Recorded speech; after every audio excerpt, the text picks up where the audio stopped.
Olá, meu nome é Fernando Giannini. É um prazer estar participando do congresso com vocês. Eu gostaria de agradecer muito o convite do professor Laércio. Bom, eu tenho uma tarefa um tanto quanto complicada, que é contar para vocês em 9 minutos, 10 no máximo, o que é educação à distância, os objetos de aprendizagem, as tecnologias, as ferramentas, e que isso tem mudado. Vamos lá. Bom, primeiramente, como é que eu cheguei na educação à distância? Como é que foi como é que eu entrei nesse mercado, né? Bom, primeiro que eu, no início da minha atividade escolar, digamos assim, eu sempre fui o estudante que não queria estudar, segundo os meus professores. E depois, na faculdade, eu sempre fui aquele aluno da turma do fundão. E o que aconteceu, né? Nesse processo todo, né, eu passei por algumas universidades, eu fui entender que aquilo não fazia sentido para mim.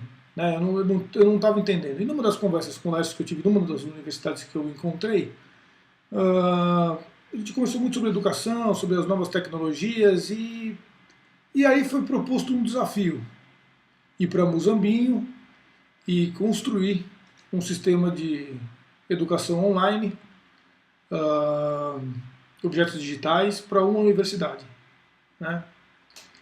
E eu topei o desafio. Né? Fui para Muzambinho, morar lá, passei lá 4 anos. E o mais difícil não foi desenvolver o sistema, foi morar numa cidade com 15 mil habitantes, por incrível que pareça.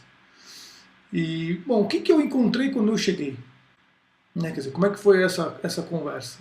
Então é assim, cheguei lá, tinha uma equipe, eu e mais um, Osmar Magalhães, e um futurista, né? O William Pérez Lemos, que eu tenho um profundo agradecimento, e que sem ele com certeza aquilo não teria acontecido. E o professor Laércio que nos ajudou a unir, né, um encontro. Em 2001, a gente tinha muito pouco recurso tecnológico, né, em Muzambinho. E além do pouco recurso, também tinha uma forte resistência dos professores. E na minha cabeça eu fiquei me perguntando, eu falei, bom, como é que eu posso ajudar, né, a vida do professor que já é difícil? Né? Quer dizer, tem que corrigir prova, tem que se manter atualizado, tem que fazer uma série de coisas que no dia a dia não dá tempo, né? As pessoas acham que é só dar aula, e não é só dar aula, né? Quer dizer, então assim, eu precisava facilitar a vida do professor de alguma forma e facilitar a vida do estudante de alguma maneira, né? Quer dizer, que aquela aprendizagem ocorresse de uma forma mais interativa, participativa em alguns casos. Então, assim, olhando conceitualmente a sala de aula, como é que ela funciona? Né? Você tem um falando para 50, né? E 50 tendo que ouvir da mesma forma. Sabendo que todo mundo, todos os seres humanos têm estilos de aprendizagem diferentes, a primeira coisa a ser feita foi implantar um sistema um teste que o Howard Gardner aplicou há muito tempo atrás, chamado de múltiplas inteligências, que hoje até já não, antigamente eram 9, hoje já são mais, para detectar que tipo de aprendizagem aquele estudante tinha. De acordo com o tipo de aprendizagem, a gente determinava um tipo de conteúdo, né? Audiovisual, ou só texto, ou sinestésico, enfim, era ou seja, já estava personalizando para aquele estudante. Isso fazia o quê? Né? Qual era o resultado disso? Ele tinha um conteúdo personalizado para ele, e em sala de aula era muito mais fácil, porque o professor já sabia que aquele estudante já tinha aprendido, já tinha entendido determinado assunto, ele já sabia como se comunicar com ele, então isso fazia toda a diferença. E no segundo momento, nós tínhamos que desenvolver os objetos de aprendizagem. E como é que era feito isso? Então, a gente tinha uma professora, né, chamada Andréa de Souza, que nos ajudou demais, que tinha uma disposição para ajudar no projeto, e ela dava uma disciplina de crescimento físico e desenvolvimento motor na época. E aí ela, numa das conversas, a gente perguntou para ela, falou, bom, mas o que ele tem que realmente aprender da sua disciplina, né? O que é o ponto principal? Ela, você já ouviu falar do Galahu? Ok, já ouviu falar do Galahu, e então, bom, o que a gente tem que fazer, né? Aí ela mostrou o que a gente o que o estudante tinha que entender, né? E aí eu vou mostrar para vocês aqui o que ela me mostrou no dia. Né? Então ela mostrou para mim essas imagens, né? A criança saltando, que isso está tudo no livro, né? Isso foi feito em 2002, tá? E aí tinha que entender isso aqui. Bom, então como é que a gente faz isso aqui ficar interativo, ficar de forma compreensível? É lógico que aqui está só a imagem, mas tinha os textos e tal que fazem parte do livro. E aí numa dessas a gente, conversando com ela, tinha uma conclusão de que podia ser feito de forma diferente. E a forma diferente eu vou mostrar para vocês aqui. O que nós pensamos em fazer foi demonstrar os estágios. Então você tem estágio inicial, estágio elementar, estágio maduro. E aí, como é que a gente demonstra isso no vídeo, né? Então, quer dizer, você vai lá, clica aqui, demonstra o salto. Então, o estágio elementar, né? Quais são eles? Então, a inclinação do tronco para frente, flexão do joelho, quer dizer, há de concordar que é muito mais visual, né, do que está na imagem aqui. Né? Depois você vai passar para o elementar, e depois você vai passar para o outro estágio, que é o inicial.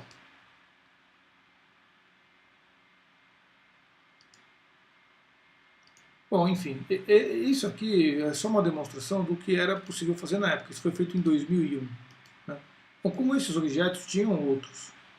Mas uma coisa sempre me chamou muito a atenção, que foi o descompasso entre os conteúdos. Então, o que acontecia?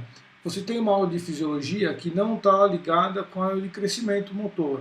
E você tem uma aula de handball que também não está ligada. Então, quer dizer, é tudo muito compartimentado. Né? É como se você tivesse uma aula das 7 da manhã às 8 de handball, uma aula das 8 às 9 de, sei lá, fisiologia do exercício e uma aula das 11 ao meio-dia de ritmo e movimento. E aí chega no final do seu dia, né, você precisa fazer um vínculo entre todas elas, porque todas estão ligadas, mas esse vínculo não acontece. E aí eu fiquei pensando, falei, pô, mas isso não tá, né? Mesmo criando os objetos, isso não está tão ligado. Bom, 4 anos mais tarde, eu fui trabalhar para a Forte, na Forte Editora, num braço dela que chama-se Instituto Forte Educação. E, bom, 4 anos depois mudaram-se as tecnologias, as possibilidades de desenvolvimento são muito maiores, e a Forte tinha uma estrutura muito maior, como tem até hoje. Então, assim, a gente tinha estúdio de gravação, ou tem até hoje, um suporte tecnológico muito maior, equipe de desenvolvimento, tinham outros recursos que Muzambinho não tinha. E o que aconteceu? Né? Nós criamos outros tipos de objetos, que eu vou mostrar para vocês aqui. Mas mesmo assim, os professores com muito menos resistência à educação online, à aprendizagem online, né, o flexível, mas continuava a ter o descompasso dos conteúdos. Mas os objetos tinham outras características. Né? Eu vou mostrar para vocês um aqui, que eu gosto muito, que é o estrutura muscular, que vocês estão vendo aqui. Né? Um professor, quanto tempo demora para desenhar na lousa? Né? Essa imagem. Então, assim, se a gente observar, quer dizer, tem todos os detalhes de cada um deles, né? Até chegar na actina e na miosina. Isso é um objeto digital. Isso aqui, segundo o professor, demora 3 a 4 meses explicando em sala de aula. Não sei se isso é verdadeiro ou não, mas a qualidade da imagem, se vocês compararem esse com o Mozambinho, não tem nem comparação. Mas de o objeto fica muito mais didático, muito mais pedagógico. Mas a questão é, o vínculo entre os conteúdos ainda estava faltando. Né? Ainda os conteúdos estão em descompasso. Então esse aqui é um exemplo de uma animação 3D. Né? Nós criamos jogos também. Eu vou mostrar para vocês agora como é que a gente fez um simulador de contratação aqui, né? Que era isso aqui. Então, por exemplo, a gente tem aqui um quadro de funcionários. A ideia isso aqui fazia parte de um curso. E a ideia inicial era dizer o seguinte, bom, isso aqui é um quadro de uma academia de funcionários. Eu preciso contratar um gerente administrativo, que eu não tenho. Então eu clico no gerente e ele me dá lá a vaga, o que ele tem que fazer, né? Ele se reporta a quem, as habilidades que ele tem que ter, as competências, e aí eu vou aos candidatos. E aí aqui eu tenho 3 candidatos, eu vou para o currículo, e lá eu tenho o currículo de cada um deles. Ana Maria, os objetivos, experiência profissional, isso tudo foi criado, né? E eu posso entrevistar, contratar ou retornar. Quando eu dou a entrevista, a gente tem lá as perguntas, eu escrevo um sucesso profissional, quais são suas metas de carreira. De acordo, eu faço a pergunta, ela vai me responder. Coordenei um projeto que trouxe 48 alunos, aumentando o faturamento da academia em 34% em 2 meses. Pois é, parece que ela é boa, né? Eu encerro a entrevista e contrato. O que acontece? Ela vai aparecer aqui no final, depois de contratar todos os funcionários, ele me dá um score, um relatório das contratações que eu fiz, se estavam boas, se são negativas, se são positivas. Né? Mas ainda, mesmo assim, os conteúdos não conversavam a grade de disciplinas. E aí o que aconteceu? 7 anos depois, eu decidi fazer o Mande Bem no Enem, que eu vou contar um pouco para vocês o que é. O Mande Bem no Enem, ele é um curso preparatório para o Enem, o próprio nome já diz. Mas o projeto iniciou em 2009 e a gente tinha 5 premissas básicas para fazer o projeto, né, o curso online. Então, assim, a primeira premissa era o curso tinha que ser transdisciplinar. Né? Eu falei muito aqui do descompasso dos conteúdos. Então, no Mande Bem ele tinha que ser diferente, os conteúdos tinham que estar interligados. Né? A segunda premissa são as videoaulas. Então, o que acontece? Pensando num público de 17 anos, né, 16 anos, é muito ágil, né, muito rápido. Então, tem que ser muito relevante e tem que ser muito rápido. Então, tem que demorar 10 minutos no máximo e tem que ter um dinamismo entre o professor e o ator. O ator qual que a gente contratou para fazer a videoaula ser dinâmica, né, ser didática, ser pedagógica. Então, a terceira premissa básica era a questão da usabilidade. Então, ele tinha que chegar em apenas um clique em uma aula. Né?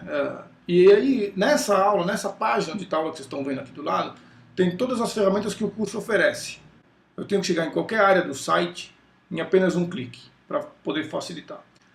A quarta premissa era ter todos os objetos digitais de aprendizagem, né, que nós sabemos hoje que o desenvolvimento custa caro, que não é tão fácil de desenvolver, e tinha que trabalhar com os recursos abertos. Então, nós temos pelo Brasil afora uma série de repositórios, né, e que disponibilizam objetos, recursos digitais abertos. A gente pode pegar e usar no nosso site. Né, cita a referência e pode utilizar. Então, nós fizemos uma pesquisa para adaptar esses objetos dentro do nosso site, do nosso curso. E a outra premissa era a gratuidade. Então, na questão da transdisciplinaridade, o que a gente fez? A gente dividiu por as grandes áreas e cada bolinha pequenininha dessa é uma aula. Então, essa aula, podemos pegar a aula de genética, por exemplo, ela está ligada com probabilidade estatística. Então, qualquer uma das duas, se eu assistir essa aula na área de números, com certeza eu estou aprendendo genética. E se eu assistir na aula de genética, eu estou aprendendo probabilidade estatística. Né? E como essa, tem outros exemplos, estão todos no site. Então, isso era uma premissa, tinha que ter. Não dava para não ser assim. As videoaulas, eu não vou mostrar porque demora muito tempo, mas tem o dinamismo entre o Arthur e o professor o tempo todo, tem essa troca. Né? Bom, a questão de usabilidade, dá para a gente ter uma ideia olhando a página principal do sistema. Né? E como é que ela está dividida? Está dividida em 5 áreas, as grandes áreas, natureza, números, cultura, comunicação e letras. E dentro de cada uma delas, a gente tem a página de cada uma das aulas, né? Que é essa que está aqui. Nessa página, que é a aula de ciclos e natureza, o que o estudante tem como recursos de tecnologia, recursos de aprendizagem? Né? Ele terá uma videoaula que está durando 14 minutos e 25 segundos. A descrição da aula inclui as metas de aprendizagem, quer dizer, o que ele tem que saber assistindo essa aula, terminando de fazer essa aula. Um pouco mais para baixo, vocês podem ver aqui, tem o Tira Dúvidas, que são as perguntas mais frequentes dessa aula, e um glossário. E aqui ele pode ver todas as dúvidas referentes a essa aula e enviar uma dúvida para o nosso professor. Então, se ele está com dúvida, ele escreve e a gente vai responder para ele. Os materiais complementares, que são os objetos digitais abertos, recursos que nós utilizamos de outros sites, de outros repositórios, você tem aqui embaixo. Então aqui essa aula possui 3 vídeos e 2 jogos. E aqui embaixo tem o teste dos conhecimentos, que é um quiz que nós utilizamos, que é muito similar ao que ele vai fazer no vestibular. E aqui embaixo você tem as palavras-chave mais procuradas no sistema, o que os estudantes mais procuraram. Isso aqui é uma página de aula. Eu gostaria de mostrar o resultado do Mande Bem no Enem nesse último ano. Então, o Mande Bem hoje ele possui mais de 60 mil estudantes cadastrados. estudando gratuitamente. E aqui nesse gráfico demonstra o que os estudantes falaram das nossas videoaulas, depois percentual de pessoas que aprenderam com o Mande Bem no Enem. Ora, é isso que eu tinha a dizer a vocês. Gostaria muito de agradecer a participação de vocês, a paciência. Acabei de ver que o meu tempo estourou em 6 minutos. A parte boa de não estar presencial é que vocês podem dar pausa no vídeo a hora que vocês quiserem. Obrigado, professor Laércio. E precisando, estou por aqui. Um grande abraço. Tchau, tchau.